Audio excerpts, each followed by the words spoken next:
Life Audio. Christian Parent Crazy World with Catherine Segars is brought to you by Life Audio and is part of our Faith Toolkit series. For more inspirational faith-affirming podcasts, visit lifeaudio.com.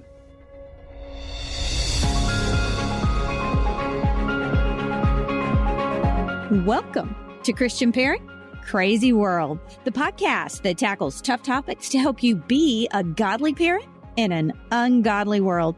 I am your host, Catherine Segars, and in today's episode, we will tackle this vitally important question. Do you or your kids battle a mental health disorder? If that is your reality, then this show is definitely for you. May is Mental Health Awareness Month, mamas and papas, and I've been wanting to do an episode on this topic for a very long time. I've actually had this conversation in the works since last year. My special guest today is Peyton Garland. She has a powerful testimony on how God is using a mental health disorder in her life for her good and for His glory. Specifically, we're going to dive into the topics of OCD, obsessive compulsive disorder, anxiety, and depression. I have quite a history there myself. Between the two of us, we will cover those bases. And along the way, we will provide insight, encouragement, hope, and point you towards healing. That's the plan for this episode of Christian Parent Crazy World. So let's get started.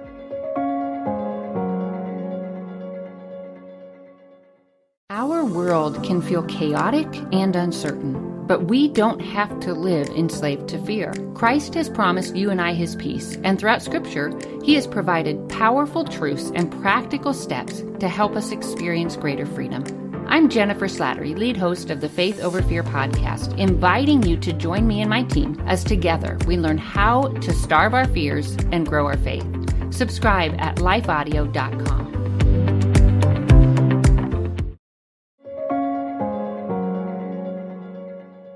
Before we dive into today's topic, I want to remind you to check out my Instagram and Facebook pages. You will get to see clips from all of my interviews there, and you will find encouraging messages, and you'll get to know me better. While you're at it, drop me a line. Send me a message at Catherine Segars on Instagram, Catherine Segars Speaker on Facebook, or an email at catherine@catherinesegars.com. I'd love to hear from you.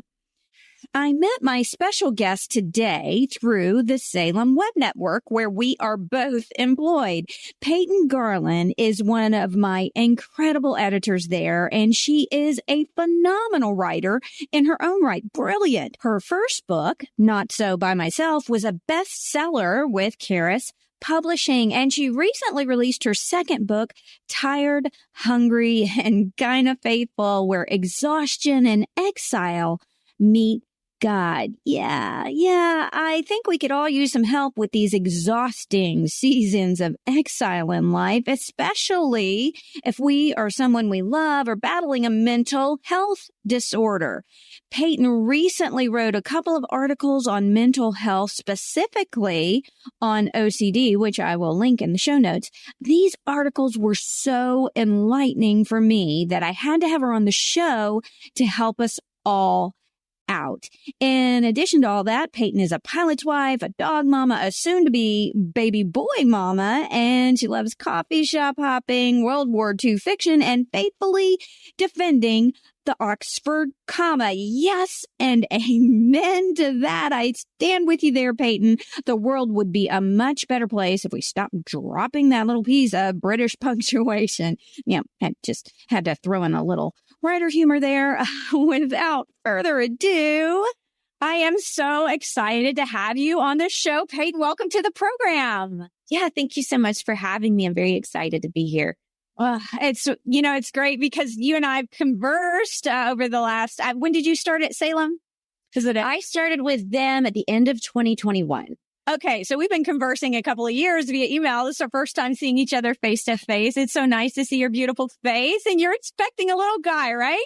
Yes. Yeah. I get to hide him on Zoom calls. Yes. I am I am large, but he is in charge these days. So, well, you've got that healthy pregnancy glow, so we can see that, or I can see that, and I'll be posting reels of that so people can see it on Instagram. But so we're talking about mental health today, and it's Mental Health Awareness Month here in May. And this is a topic I've really wanted to address for a while. And you've written a couple of really great articles on this topic. And of course, your book deals with some of your struggles as well. But I thought you helped me as I was reading your article, particularly on OCD. A lot of people have some stereotypical thoughts about what that is. And you dispelled that and you really described what it was. I saw myself in some of it. I was surprised. I'm like, oh, so that I deal with that way. So when did you first notice that the way your brain functions is different than other people? Or I guess, other people do deal with that, but it was less than ideal. sure. So it's funny you asked that. My first day of therapy, we did a walk back session where she pretty much just made me gut myself as far as my past to figure out where OCD was coming from. Trauma can catalyze it. And so I didn't fully understand that I was abnormal or something was deeply wrong until probably my early 20s. But once she and I had that session, at 4 and 5 years old, there were little tics and there were little things I did that obviously at 4 or 5, I didn't understand. And OCD wasn't a buzzword when I was younger. And so my parents wouldn't have known the difference either. So looking back, 4 and 5 years old, I already had some very obvious OCD tendencies. But for me, it was early adulthood where there was a breaking point of there's no way this is how every other adult is processing their day and healthily handling themselves. Obviously this is a parenting show. What were some of those tics that you had back then? So maybe parents could recognize that in their own children. Sure. So one of the earliest things, and talking with my mom now, she said that when I was just a toddler, just old enough to yank off my clothes, I would yank off my clothes 4 to 5 times a day. If I got water on my clothes, a speck of dirt, I would just melt down. I was just done. It was something that wasn't supposed to be there. And my response was pretty radical. I wanted a whole new set of clothes. So my mom said, I just thought, I didn't know what to think. I was the oldest. I was the first child. And so mom said, I just washed 4 to 5 outfits a day for you because you absolutely could not handle having even water, just something on you that wasn't supposed to be there. You fixated, you ruminated, and you emotionally could not be walked down until you changed clothes. Wow. At 5 or 6, I'm sorry, that you first went back in your sessions to 5 or 6, but this was as a toddler.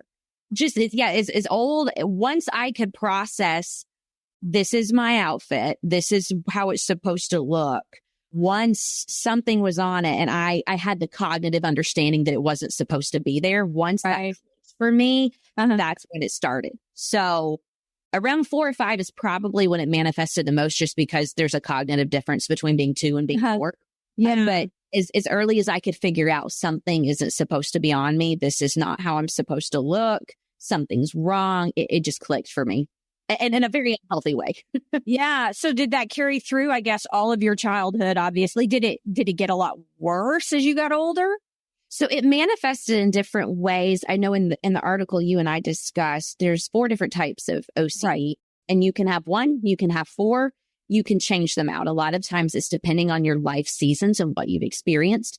So around probably 10, 11, 12, I am a military brat. I grew up in a home where my dad was in the service and he was diagnosed with PTSD and traumatic brain injury. And so there was a lot of tension at home. He was trying to get help for kind of the demons he was facing from his career and his experience. And so as a preteen, early teenager, it wasn't necessarily, I need to change my clothes because there's a stain on them. It became a little bit darker and deeper. I became very obsessed with the emotional state of my home, overthinking everything I was saying to not trigger anybody or upset anybody, trying to abate anything that could just upend my family that afternoon. It was very emotional at that point. And they tend to call that more of a relational OCD. It's where you become very obsessed with making sure relationships are perfect. You become hypercritical. And so for me at 10, 11, 12, I'm trying to subconsciously fix my dad and make my home okay. And I did not have that ability at 10, 11, or 12, but it quickly became an obsession for me. So it morphed over the years. It just revealed itself in different ways. Yeah. And I think as we get to be adults, we realize we really never have that ability to make everything okay. That's why we need God.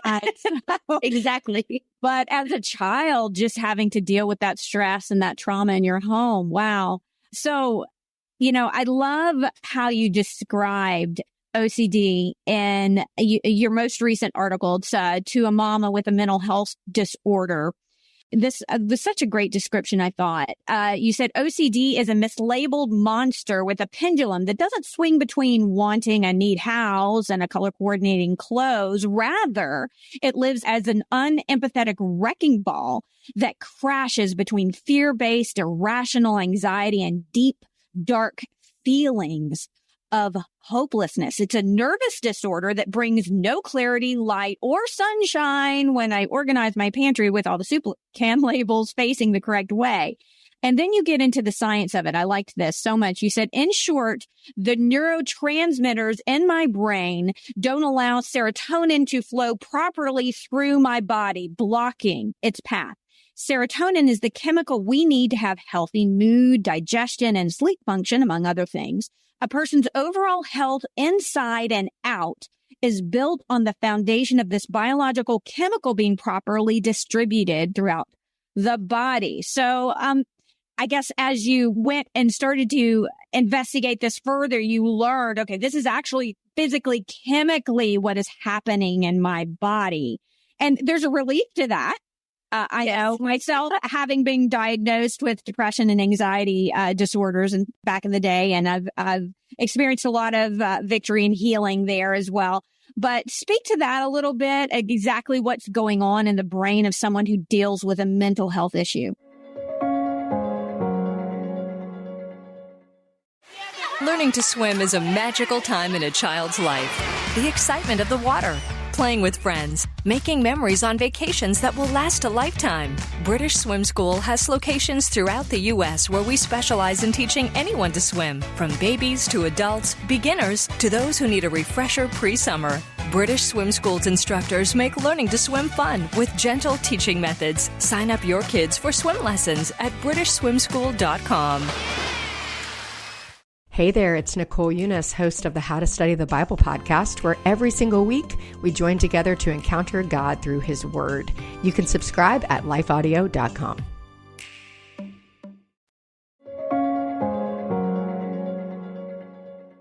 Like you said, the stereotypes are probably the subtle reason I never thought to get help for it, because you think OCD is just simply you like things tidy, you like things organized.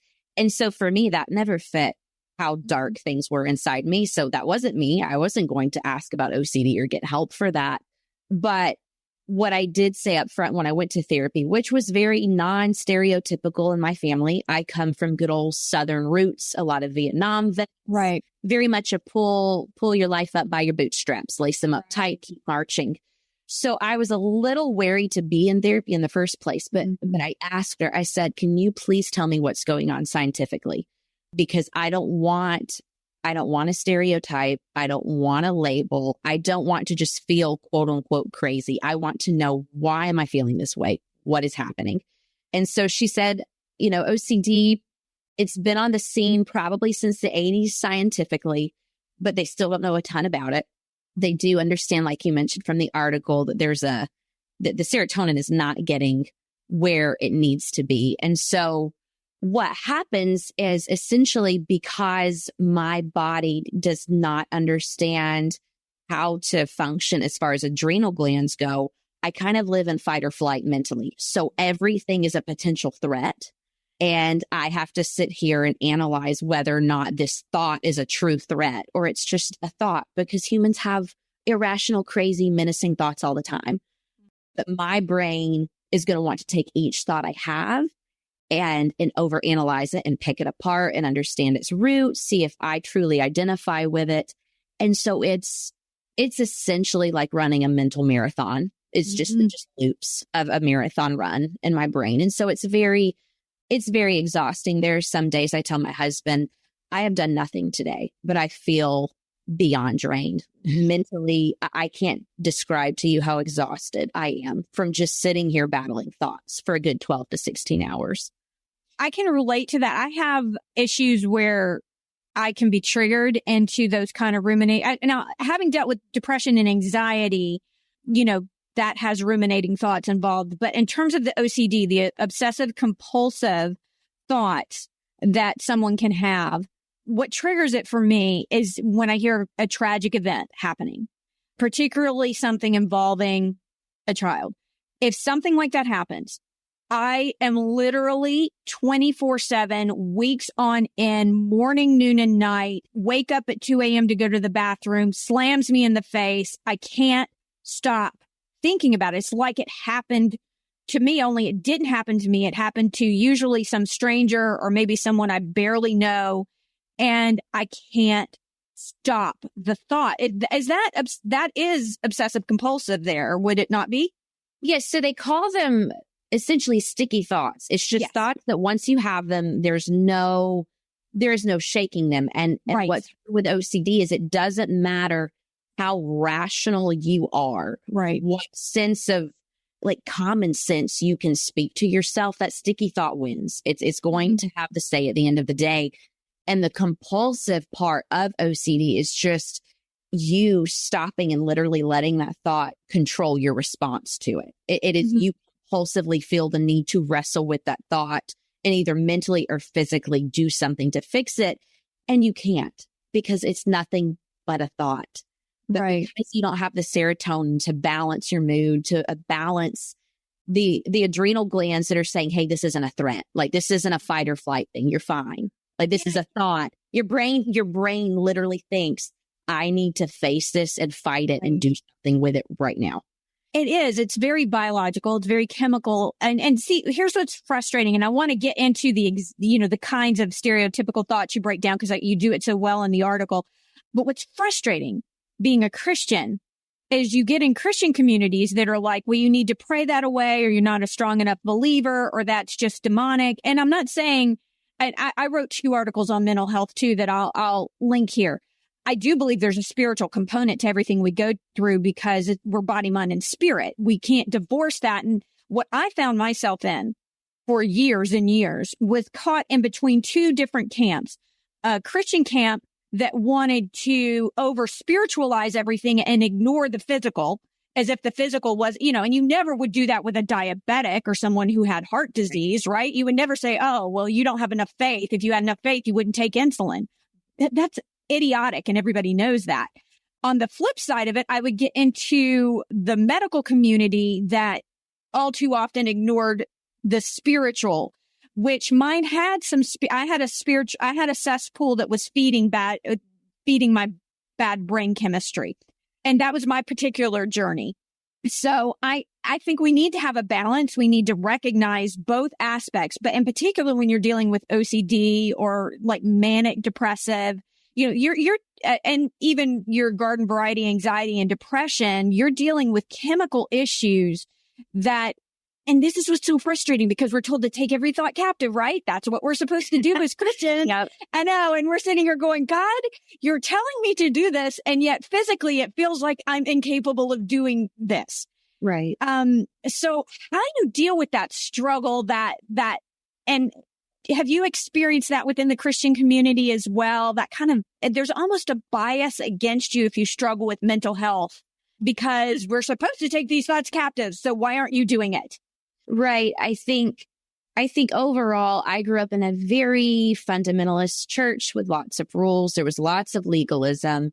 And it was, like you said, it was more of if you lived a certain way, if you were holy enough, these things wouldn't be happening. About a year ago, I won't mention his name just because that's not what this is about. But there was a very prominent pastor who came out and released a sermon on OCD and that it is demonic, that you are typically demonically possessed if you struggle with this. that was hard for me. I internalized that for months. Yeah. And so, so coming from an unhealthy church, and then you have people you don't know in church and mega church communities throwing these I don't know that I believe I have the spiritual ability to dare say something like that, to tell someone if they are or are not demonically possessed or the state of their soul. I think that's a very delicate thing. Mm-hmm. But I think sitting under so many voices that had so many opinions, for me, I eventually just had to sit down and say, okay, God is either very, very judgmental or he is very, very gracious. And I have got to pick one of the two. And I think just coming from a background that was not loving, was not refining, was not pointing me toward healing, I just decided to believe that God was good and God was gracious, and to see where rolling the dice on that character of God got me. And I think what I found was OCD might just be my thorn in the side, just like Paul had something where over and over he was like, God, just take it. Can you please take it? I'd love if you would take this away. And all he gets in response is, my grace is sufficient. My grace is, and it is grace over and over. I'm giving you grace because of this thing. And so I'm just learning within my faith to accept that healing is a process, and healing is not only raw and real, but it's refining. And I think as human beings, we need constant refinement. We never arrive somewhere. And so if my refinement journey looks like struggling with OCD until the day I die, then, what greater honor than to know that I am that tethered to God, that he thinks enough of me, that I'm worth being refined, and that I am worth knowing more about him and his goodness. And so that's the mindset I try to have on very dark days. It doesn't usually work, but that is the underlying foundation when I feel like I'm spiraling or I start to feel bitterness or anger about the fact that OCD is something that there's no cure. There's no magic button. Well, he refines us all with something. Exactly. Just nobody escapes that. Yeah, exactly. So everybody's got something, and I don't think any of us like the things he chooses. But we would right the other thing either, because everybody's getting refined with something. Right. So, and I have found it very refining in my life as well. And I've had victories though. And I've, major victories. And for many years, for me personally, my struggle, like I said, I do have the challenging brain chemistry. I still deal with that. But for 17 years of my life, the Lord was trying to heal some emotional wounds. And I thought they were too painful to deal with. I did not want to deal with them. He would put his finger on it and say, let's deal with this. And I would say, no, no, no, no, no. And oddly enough, I was pregnant with my second child. I was in gut-wrenching pain. I'd gone off my meds just because I wanted to try to push through without them. And it worked in my first pregnancy, didn't work in my second. And I was on my knees with the toddler in the other room sleeping, crying out, wanting to die. And I remember I got to this place where I said, okay, God, I will do whatever it takes to be healed. I will do whatever you tell me to do.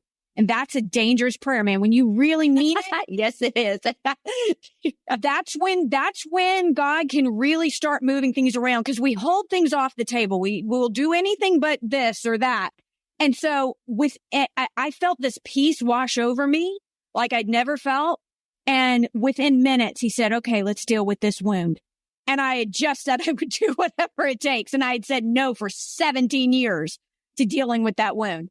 But when he brought it up, I had to trust him. And then what I came to realize was that dealing with that wound, that was the cesspool that my depression and anxiety was feeding on. That's my particular journey. Other people have different journeys. And I can say what ended up happening. I said, okay, God, I will deal with it. I don't want to make a phone call. I don't want to set up the time. I said, you do that. And he was like, I can do that. I'm God. Right. And it happened.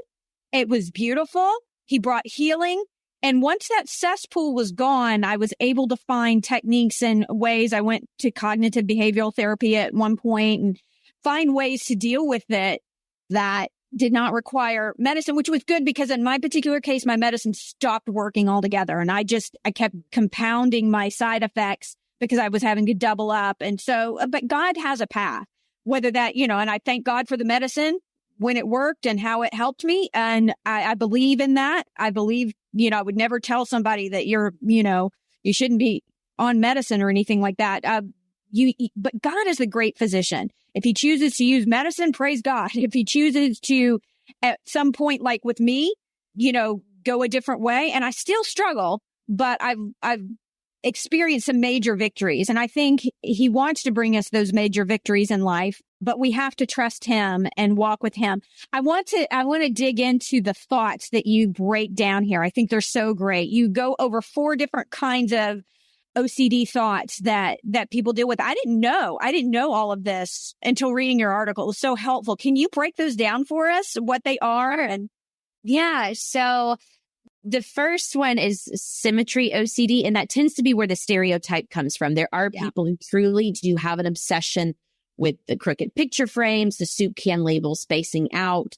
But what makes it so gut-wrenching for people with symmetry OCD, it's not simply, I just want my pantry to be clean. There are all of these what if thoughts that come behind it. Like my favorite is, well, if the picture frame's crooked, that means it could be loose. And what if my child walks underneath this picture frame? And what if it falls and hits my child in the head? There's all these ripple thoughts. And so it's never as simple as liking something clean or tidy, but things need an order or else something bad will happen. And so it's just this what if war that symmetry OCD catalyzes. I don't struggle with that too much. Typically, it comes up every now and then, but that is, I think, where the stereotype comes from. I think people took that and ran with it, and it's just become something that it's not. But something else that people tend to struggle with, harm OCD, I do struggle with that one. It can be very dark. It can be anything from overthinking if you ran someone off the road while you're driving, like you went through a yellow light, but it was yellow and you could have went too fast and you could have caused someone else to wreck and you didn't know it. So let's turn around our car and make sure that we didn't hurt someone. I got in a wreck at 24 years old, turning my car around because I thought I'd hurt somebody else. And I made an illegal turn trying to get a check on them, and someone hit me and it was my fault. Oh, wow. So it's real. It's very real. Harm OCD can work like that. It can work sexually, where you're afraid to change your child's diaper because you're afraid you might touch them inappropriately and sexually harm them. So my compulsion, which I've fought pretty well, but is not fantastic. My compulsion has been on Amazon to buy, there's diaper rash and cream silicone brushes now, where you can brush it on baby instead of your hand having to like wipe down your child. So like I've stocked up on silicone brushes on days when I'm like, I'm afraid. I just don't know if I want to change my child's diaper, because what if I touch them and hurt them and I don't know it? And they're too young to tell me that I've hurt them somehow. So harm OCD is pretty dark. I think it's probably one of the darker ones. I struggle with that one a lot. I also struggle with mental thoughts and taboo rituals, which is basically religious OCD is like the street name for it. It's where a lot of times it comes from people who come from backgrounds that are very legalistic. It's very much ritual, cult-like backgrounds, and you become obsessed with God's opinion of you to the extent that it is very hard to believe in a gracious God. You become very quickly obsessed with works and proving yourself. And then there's perfection that comes in the middle of that. Your inability to balance just being good enough for God, which was hard for me. Like I said, I grew up in a very fundamental legalistic church. And so having OCD, having that chemical that's already not working correctly, and then being in a community like that, catalyzed that. That's the perfect storm. No, exactly. And same time, my dad's battling PTSD. So just for me, it was just a lot of components at once. And I think, let's see. So I did symmetry, harm, mental thoughts, and taboo rituals. What is my contamination? Yeah. Okay. I struggle with that one. How? Contamination. And that's another one that's pretty stereotyped. Just washing your hands a ton, using Germ-X constantly. By the time I was 10, I had given myself permanent eczema. Like I damaged my skin so much using sanitizer as an 8 or 9-year-old that the dermatologist was like, this isn't going to be as simple as just using lotion once a day, you've damaged your skin permanently. So to this day, I have raw red hands. They crack and they bleed easily because as a child, I was obsessed with germs and what if I brought something home to somebody I love? I had a classmate when I was in the 4th grade who was just a year and a half older than me, and he passed away. It's very unexpected, the death of a child. Yeah. I didn't understand it. I couldn't rationalize it. And so in my head, he must have gotten some bad germ and died. And so I'm not getting a bad germ. I don't want something to happen to me. And so next thing you know, I am 10 years old carrying bottles of sanitizer with me everywhere I go. And so different life seasons will spike different what ifs and different obsessions. And I think, unfortunately for me, just a lot of them happened at once between the ages of about 8 to 12, 8 to 13. Death. I'd never known children could die. So, experiencing that with the contamination, my dad just having lots of relational tension at home, an unhealthy church culture with mental thoughts.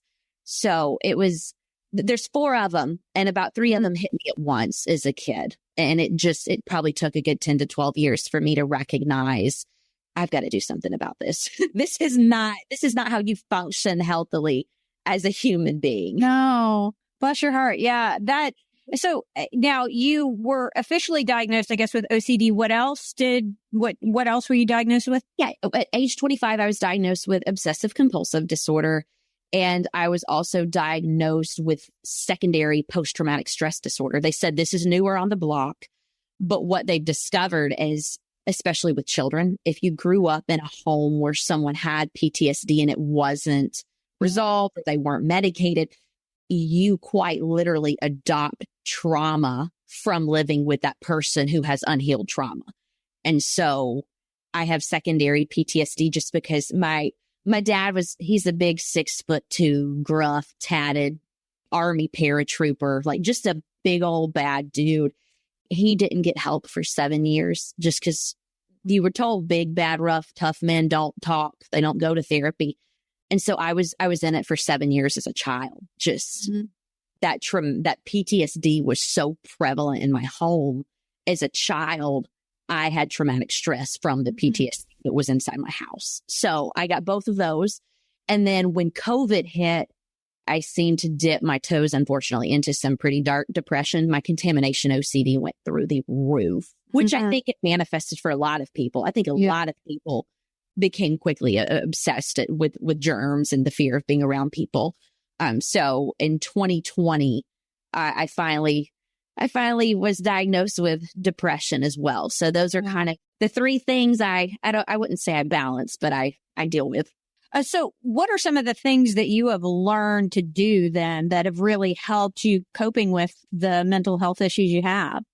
Being brutally honest with my circle, with my people. Again, like I said, my family we didn't do going to therapy. You didn't talk about stuff. And so what ended up happening is I awkwardly go and then awkwardly tell my family, who's all about, let's be quiet, let's not say anything. Hey, I have 3 mental health disorders. I go to therapy now and I like my therapist and I like how all of this is going. So kind of almost breaking that cycle in my family and being brutally honest and saying, no, here's what's going on. I need to deal with this. And it was hard, but either you can accept that and you can be supportive or just understand there are pieces of me you no longer have access to. There are boundaries. So you have 2 options. You can be supportive, or I will have to put up some boundaries to heal and to deal with what I have going on. And so being very open and honest with my family, with my spouse. And then for me, I fought medication for a year and a half because I felt like that for a while was failure. I was like, I don't mind talking to somebody. We can do this. I talk to people all the time when stuff's hard. Medicine, no, that's failure. But eventually I decided to take medicine. I take Zoloft every day. And so just staying on medicine has been a huge thing for me. And I would say after that, this was the hardest part for me, finding a church that speaks to mental health and recognizes that there is a true like you said, there's a spiritual component to it, but they also welcome you and understand that you're also physically and mentally broken too. And they're there to offer that healing and that support, that encouragement. That was huge for me, is being willing to find a church that sees mental health struggles for what they are, to have that support. Yeah, we really need that, because I know I can remember one time early on in my journey, I was talking to someone, a family member. They didn't know that I was taking medication for depression. And they said something to the effect that, people who do that, who are on medicine for depression and stuff, they just don't have enough faith. I mean, like, that was just, such a blow to someone who is struggling, battling something. But, one thing I wanted to ask you about, I think this is really interesting. Your book is so beautifully written. You're an artist. You're such a great writer. And you go into, I love your descriptions of growing up as a Georgia peach. And you talked about the skyscraper pine trees and mosquitoes and their breeding creeks and wild daisies. And just it's such a beautiful, exquisite description of growing up. And I thought of the double-edged sword, because I love classic literature, and I'm a writer, and I was an actor for many years. Actually dipped my toe back into it. I'm teaching a comedy improv class to kids. Oh, I love that. Yeah, I know. We're having a blast. So, but I was thinking, like, some of my favorite writers and artists, like Vincent van Gogh. Obviously, I mean, when you cut your ear off, you've got some mental health issues, right? I would venture to say I'm not a thing. I didn't ever meet the guy, but I'm guessing that's. And he was in a mental health. He was in a sanitarium, I think, at one point. You got F. Scott Fitzgerald, Ernest Hemingway. You think of more modern Kurt Cobain. You think of Robin Williams. Brilliant artists. All struggled with mental health, and you're an artist and I'm an artist. Do you see a big connection there? I think that's interesting. And I'm saying this for, obviously this is something we deal with in our parenting journey, but we also have to recognize this in our kids, that those that are a little more artsy, I've noticed with my own kids, those that are a little more analytical, more artsy, they struggle more with the anxiety, the depression. Have you found that to be the case with you? Oh, yes. Yes. As a child, I would come home furious. This was another like little nugget where, looking back, I'm like, oh, that was obsessive compulsive disorder. If I had an art project and my teacher came behind me and tried to fix something, I wouldn't give it to my mom. I'd say, this isn't mine. I didn't do it from start to finish. I know she helped, so it doesn't count. I had it right where I wanted it. It was supposed to look a certain way, and she messed it up. And so I'd throw them away. Like when I took them home, I'd throw them away. I didn't want anybody to see that because it was no longer mine. And so I think that's such a good point that you bring up, because I think creative minds are hyper aware. They're hyper aware. Their senses. I feel like we almost have what they actually do call sensory overload. We are hyper aware of sights and sounds and the way things smell and the way people interact with each other, because I think we're subconsciously looking for beauty. I'm always looking for what's beautiful in things, in nature, and the way I decorate my house and the conversations I have with people. But on the flip side of that coin is, while you're looking for beauty in a dark and fallen world, you're going to find a lot of things that aren't pretty and aren't beautiful and are messed up, and all the lines aren't straight and the picture frames are crooked. And so I think that's where a lot of artists struggle, is in this like desperate pursuit for what's beautiful in a broken world. You just find a lot that's not. And then your brain has to wrestle with all that. Oh, yes. That's so well put. And, it reminds me of this story. Years ago, I think I was watching Oprah. I wasn't necessarily a big fan, particularly theologically, but that's beside the point. She had a guest on her show one time who was autistic, very high functioning autistic woman. And there was some new medications that had come out that really helped her to come out of her shell, to be able to describe what's going on in the autistic world for a child who's battling that. And she talked about how when you would whisper into the ears of an autistic child, it sounded to them like you were screaming at the top of your lungs. And if you would just touch their arm, it felt like you were squeezing it with all of your might. So this sensory input, this overload that would happen on a physical level for children who are autistic, really resonated with me as someone who struggled from depression, because I immediately thought, oh, it's emotional autism is kind of what I felt that I had, because I know I would have this stimulus that shouldn't cause this kind of reaction that I'm having, right? Somebody sneezed or whatever for you or for, right. Minor thing, that I should be able to process this. I know that logically. And yet here I am in my closet or crying my guts out. Yeah, exactly. Or this ruminating thought, I can't get rid of it. And so that was really helpful to me to see it through that lens of understanding it is an emotional thing, but there is a biological chemical component that causes us to not be able to process the emotions. That being said, one other story that impacted me in such a huge way on my journey, personally, this really helped me because I labeled myself for many years and this is just the way I am. And that prevented me sometimes from receiving some victory. I met this man as a minister at my church. He had a son who was profoundly autistic, could not speak a word. He told me that his son, who, like I said, profoundly autistic, could not speak a word. He said, I never say that my son is autistic. I say that my son battles autism and battles can be won. That blew my mind. While I am not autistic and I don't have a child who is, I did understand that connection of that hyper awareness. And I knew that, okay, I stopped seeing myself as a depressed person or an anxiety riddled person or a person who is mentally ill. I said, okay, I'm not wearing that label. I battle depression. I battle anxiety. I may battle mental illness and so may my kids, but battles can be won. And when I shifted my thinking there, it really profoundly impacted me because you stop seeing yourself as a victim because as we talked about earlier, everybody has their refining, right? The thing that God refines us with. So we all have that. And we have to come to expect that God is going to use that. And he, according to scripture, Romans 8:28, he's going to use it for our good, isn't he? What good have you seen through your journey? How has God used that for your good and for his glory? I think one of the biggest things for me is I had this pivotal moment, and it was once I was diagnosed. It was all in that season of just learning what had been going on for so long. I had loved God out of fear because I lived in fear of him, not a healthy fear, not a reverence. I finally got to a place where I could like him. It wasn't just, oh, I love you. I like you. And I think so often there's so many people in my Christian walk I love because the Bible tells me so, but I don't like it. I don't want to hang out with you. I don't want to get coffee with you. I don't care about you or who you are as a person. I'm just loving you from afar because that's all I can muster.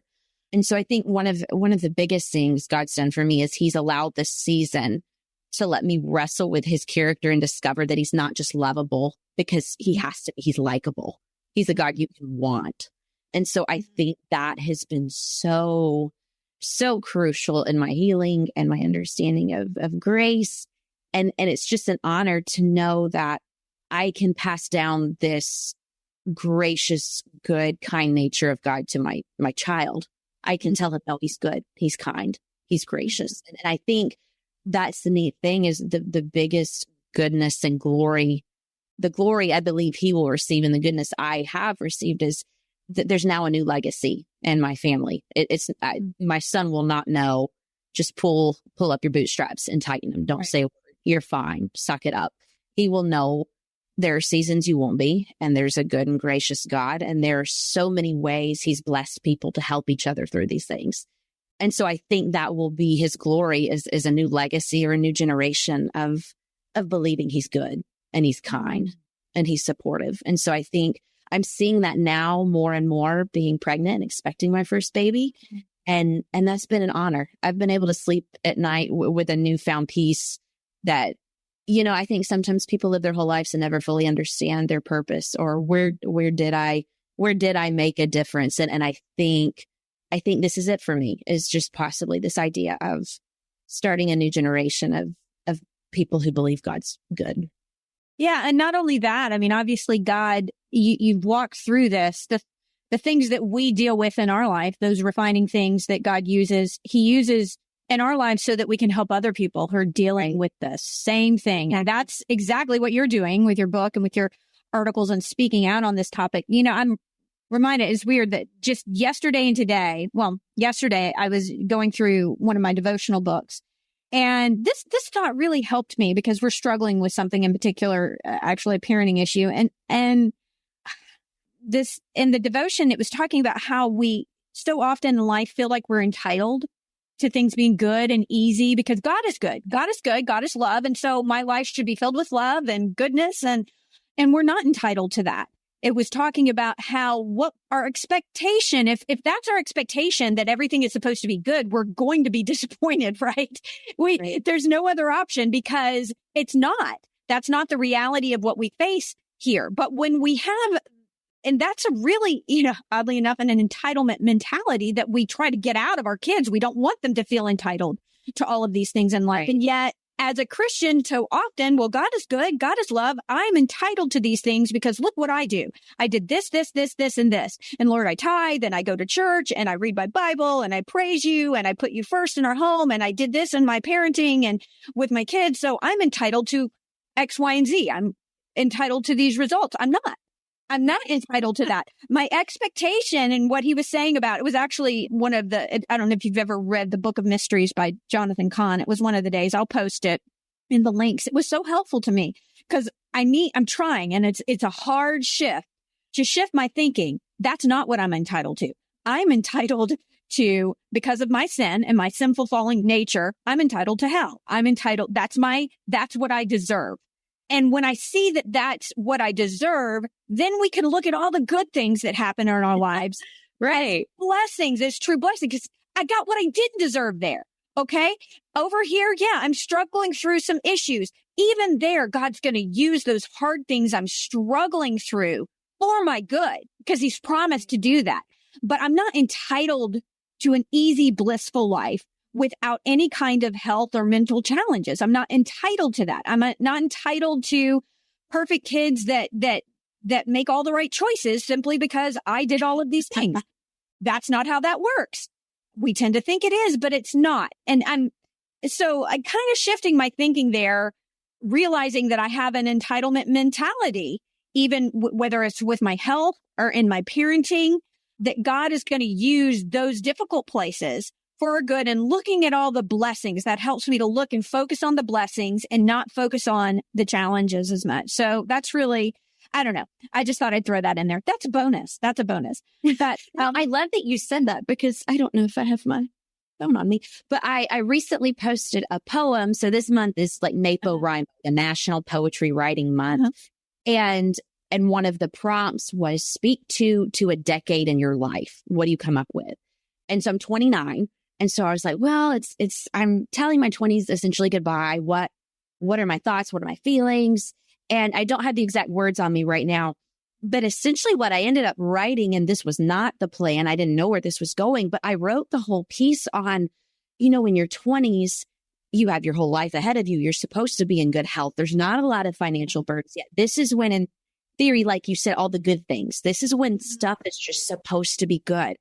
And I ended up writing about how I never knew joy when everything was going well. I might have felt happy to an extent, but true joy that had purpose and joy that had been cultivated from hope, that didn't come until bad stuff happened. Until just the yuck of life. And then I had to figure out what is hope. I had to figure out what is joy. And I think it is such a beauty from ashes sort of thing that what is good without bad? What is life without death? I don't think you can appreciate one without enduring the other. And so you have two choices. You can either be bitter. And like you said, you can question, like, why are you allowing this to happen? I'm doing everything right. You can sit in that bitterness and that frustration, or you can let what comes come and understand that there's something more beautiful being cultivated, because bad stuff's going to happen either way. It's going to happen. And so you have two choices. And I think that's where I'm at with OCD is I didn't like God until I dealt with this. And I'm not sure I ever would have. I think I would have lived my life afraid of him and just loving him by default because I was terrified of him. And what a joy in an odd sense to struggle with something that makes me able to like God. That there's a trade-off there that's 100% worth it. That is amazing, because you would think logically, the fact that you struggle this it should make you go further away from God. How dare you? But it is. What are we looking? He is our salvation in this. He is our hope in this. And my favorite scripture, the one that I had come to see as a reality, and I pray that it will continue to be a reality in all of my struggles, but was Psalms 40 verses 1-3. I waited patiently for the Lord, and he turned to me. He heard my cry. He lifted me up out of the slimy pit, out of the mud and mire, and he set my feet on a rock, and he gave me a firm place to stand. He put a new song in my mouth, a hymn of praise to our God. Many will see and fear the Lord and put their trust in him. Yeah, we go through some pits in our life, but he is committed. I believe he is committed to bringing us out of every single pit that we find ourselves in, whether that's from mental health issues or parenting issues or other health kinds of issues or vocational issues, whatever it is, wherever we find ourselves in that pit, he is committed to bringing us out of that pit and putting our feet on a rock and giving us a new song to sing. So it sounds like you have a new song. Yeah. And you're still learning to sing it. It's an ongoing song. And so am I. For sure. No, for sure. I mentioned that in my book that I think when I get to heaven and I'm talking to Jesus, I have a feeling there's some button where he can replay so I can see what his earthly ministry looked like. And I have a feeling, whether it was a season or just a sleepless night, I have a feeling he willingly fought OCD. I have no doubt. He fought obsessive thoughts to 100% do nothing more than say, one day there's going to be a girl named Peyton Garland who's going to need to know I like her. And she's going to need to know that she can relate to me. Right. And I will endure her hell on earth so I can defeat it for her. Like, I want to be that relatable. And I think that's been the new song for me is he is so loving and gracious. And I think it's because he's so willing to suffer and he's so willing to suffer for us. And so I think, and I could be totally wrong, but I see him as someone who understands my pain because he willingly embodied it. And I can appreciate him for that. I can sing about a God who's that kind to me. Yeah. You put in your book, I loved this question you asked. I remained inclined to inquire, if the desert nearly destroys us, why does God drag us there? But as you were just talking about that, Jesus went out to the desert. He dealt with obsessive compulsive thoughts, I believe, in the desert. You know, sometimes I think our thoughts are caused chemically, and sometimes they could be outside spiritual forces. The enemy certainly can play. I think the enemy exacerbates what we deal with, you know, because we have I don't want to say that it's because I think that's harmful to people to say, well, it's just demonic or it's just the devil all the time. Yeah. But he knows what we struggle with, and he is going to press in hard and fast on any area that we're already struggling with or our kids are struggling with. So as parents, we obviously need to have really strong mental health and prioritize that, and being able to recognize that and help our kids through those struggles, whether we ourselves deal with it or like in your home where it wasn't fully acknowledged in your home and you weren't really given the support that you needed at that time. So I think this is going to be really helpful for parents. Hey, maybe my husband blessedly is very rock strong, stable in terms of he doesn't deal with mental health issues. And I'm so grateful, but he's very sympathetic to myself and some of my kids that, where we struggle, we're the artsy ones. Right. So having those people to go to, I think is so helpful. So I had one other thing here. I loved how you ended your article. You said, whether you are physically, this was, I think, to the mama with a mental health disorder, whether you are physically fit as a fiddle or mentally as strong as they come, you will pass down your sinful nature. Such is the fate of humans born into a flawed world.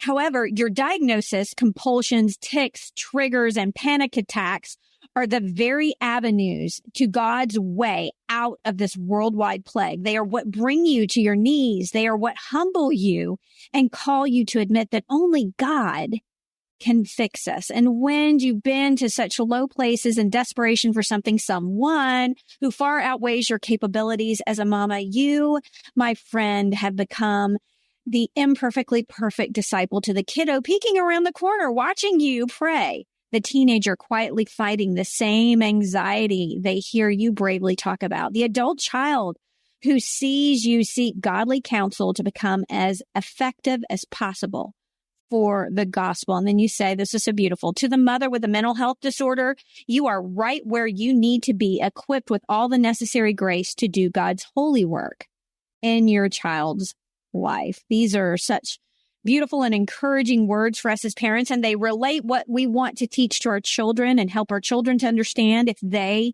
struggle in the same way, if they battle in the same way.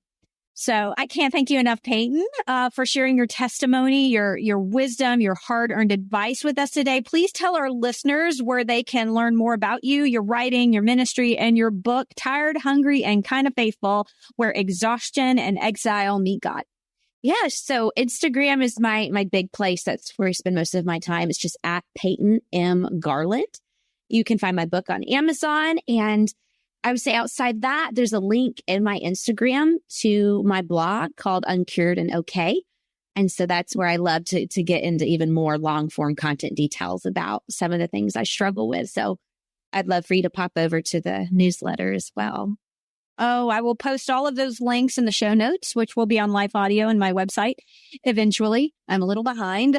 Spring is a very busy season for us. So but this has been so wonderful, Peyton. God wants us to have a sound mind. He has given this. He says he's given us this in 1 Timothy 2:7, that he's given us not a spirit of fear, but of power and of love and a sound mind. And yet, so many of us parents struggle in this area, and our kids struggle in this area, not because we are subpar Christians, but because many people have biological, chemical challenges, and we do have an enemy that loves to exacerbate those challenges that we face. But these challenges bring us, as you have so beautifully described, to utter and complete dependence on God for our healing, our deliverance, our salvation. And that's where we all need to be, whatever God is using to refine us.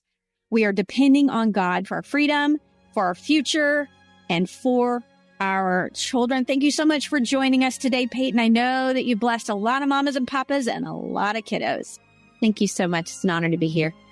Next time on Christian Parent Crazy World, we will be tackling one of the biggest needs for parents in the body of Christ.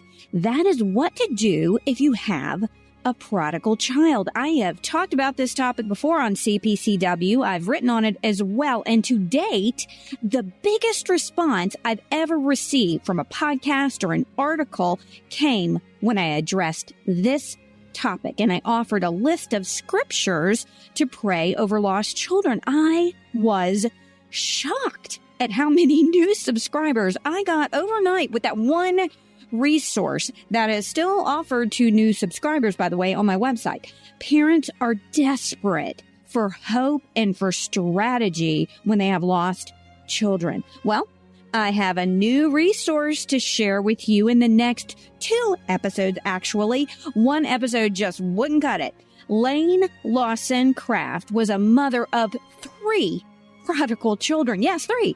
And she battled until each one of her kids came back to the faith. How did she do that, you might ask? Well, Lane has written all about it in a brand new book, and we're going to talk about that in the next 2 episodes. If you aren't dealing with this, mamas and papas, you know someone who is. Trust me, you don't want to miss this 2-part series that will give you hope, encouragement, and most of all, strategy to win back the lost children in your life. I want to thank you for joining me today. Look, I know there are a lot of things you could be listening to right now, and I really appreciate that you took this time to spend with me. I hope you will join me for my next podcast when we take aim at some aspect of our culture that threatens to derail our parenting and steal our kids' faith. If you enjoyed this episode of Christian Parent Crazy World, would you consider telling a friend and sharing it on social media and giving it a good review over on Apple Podcasts and Spotify and following me on Facebook and Instagram? Oh, and maybe you could say that Christian Parent Crazy World is the best podcast you've ever heard in your entire life. Just a thought. And be sure to check out my website, which is CatherineSegars.com. That's Catherine with a C. I have lots of articles and resources there that will help you on your parenting journey. And if you subscribe, I will be sure to send you some really cool free stuff and notify you of future podcasts, articles, and blogs. I want to end this and every episode with a word of encouragement. God gave you your kids, your specific kids, for a reason. That's because you hold the key to unlocking who God created them to be. We'll see you next time.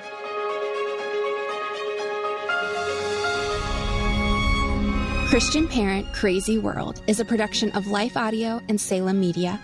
If you liked what you heard today, please take a second to rate and review this podcast in your favorite podcast app so that more listeners like you can find the show.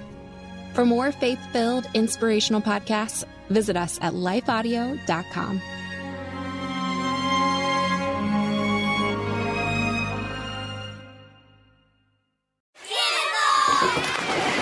Learning to swim is fun. British Swim School is welcoming all new students to start their journey in the world of water. The team of highly trained experts at British Swim School will show your little fish all the ins and outs of life in the water, while also sharing valuable knowledge on water safety. So, is it time for your kids to get their feet wet? Sign them up now at BritishSwimSchool.com. That's BritishSwimSchool.com. British Swim School. Make a splash.